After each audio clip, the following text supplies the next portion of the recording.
চরিত্রহীন ছেলে যেভাবে একটি মেয়ের জীবন নিঃশব্দে শেষ করে দেয়। একটা মেয়ে যখন সত্যিকারের ভালোবাসা নিয়ে সম্পর্কের দরজায় দাঁড়ায়, সে জানে না দরজার ওপরে একজন মানুষ নয়, একজন নিপুণ অভিনেতা দাঁড়িয়ে আছে। একজন এমন ছেলে যার হাসি মিষ্টি, কথা নরম, কিন্তু ভিতরটা শূন্য, চরিত্রহীনতার অন্ধকারে ভরা। সবচেয়ে বড় দুঃখ কি জানো? এই মেয়েগুলো কখনোই শুরুতে বুঝতে পারে না কার কাছে সে নিজের পৃথিবীটা তুলে দিচ্ছে। শুরুটা সবসময় স্বপ্ন দিয়ে শুরু হয়। চরিত্রহীন ছেলে প্রথমেই নিজের আসল রূপ দেখায় না। সে খুব সহজে, খুব সুন্দর করে একটা মেয়ের বিশ্বাস, অনুভূতি আর স্বপ্নের উপর দখল করে ফেলে। সে ফোন করে ঘন্টার পর ঘন্টা, খেয়েছো, ঘুমিয়েছো, আমি সবসময় তোমার পাশে আছি, এই ধরনের কথায় সে একটি মেয়ের হৃদয় নরম করে দেয়। মেয়েটি ভাবে এটাই সেই মানুষ যাকে আমি খুঁজছিলাম, কিন্তু সত্যি হলো সে শুধু নতুন শিখার খুঁজছে। তারপর শুরু হয় মানসিক দখলদারিত্ব। ছেলেটি ধীরে ধীরে মেয়েটিকে সবার থেকে আলাদা করে ফেলে। বন্ধু, পরিবার, পড়াশোনা, ক্যারিয়ার, কিছুই যেন গুরুত্বপূর্ণ থাকে না তার কাছে। তার প্রতিটি সিদ্ধান্তে ছেলেটির হস্তক্ষেপ।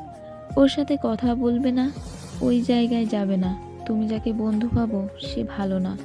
মেয়েটি ভাবতে থাকে সে আমাকে নিয়ে এত ভাবে, নিশ্চয় আমাকে ভালোবাসে, কিন্তু বাস্তবে সে তাকে নিজেকে নিয়ন্ত্রণ করার খেলায় আটকে ফেলছে। এরপর আসে প্রতারণার আসল রূপ। যেদিন মেয়েটির সব কিছুই ছেলেটার উপর নির্ভরশীল হয়ে যায়, ছেলেটারও স্বার্থ হাসিল হয়ে যায়, সেদিনই শুরু হয় অবমূল্যায়ন। ছেলেটি ধীরে ধীরে বদলে যেতে থাকে। থাকতে থাকে অজুহাতে ভরা দিনগুলো। বেশি কথা বললে রাগ, কম বললে অভিযোগ, আর মাঝে মাঝে হঠাৎ অদৃশ্য হয়ে যাওয়া। মেয়েটি বুঝতে চায়, জানতে চায়, কিন্তু চরিত্রহীন ছেলের কাছে উত্তর নেই। কারণ তার জীবনে তখন একটা মেয়ে নয়, একাধিক গল্প চলতে থাকে। সবচেয়ে বড় আঘাত আসে শেষে, যেদিন ছেলেটি বুঝতে পারে এই মেয়েটির কাছে আর নতুন কিছু পাওয়ার নেই। সেদিন সে এক লাইন লিখে সব শেষ করে দেয়, আমরা আর একসাথে থাকতে পারবো না, ভুলে যাও আমাকে। কোনো কারণ নেই, কোনো ব্যাখ্যা নেই।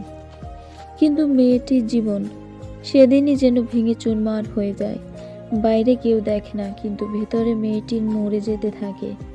সে রাতভর কাঁদে, নিজেকে দোষী ভাবতে থাকে, খাওয়া ঘুম বন্ধ হয়ে যায়, পড়াশোনা নষ্ট, স্বপ্ন ভাঙা, আত্মবিশ্বাস শেষ।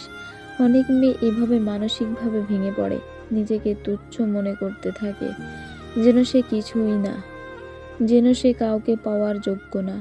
চরিত্রহীন ছেলে কাউকে শারীরিকভাবে আঘাত না করলেও সে মেয়েটির আত্মা ভেঙে ফেলে নিঃশব্দে।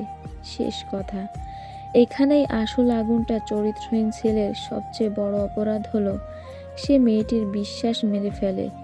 আর একটা মেয়ের বিশ্বাস মরে গেলে তার ভেতরের পুরো মানুষটাকেই মরে যেতে হয়।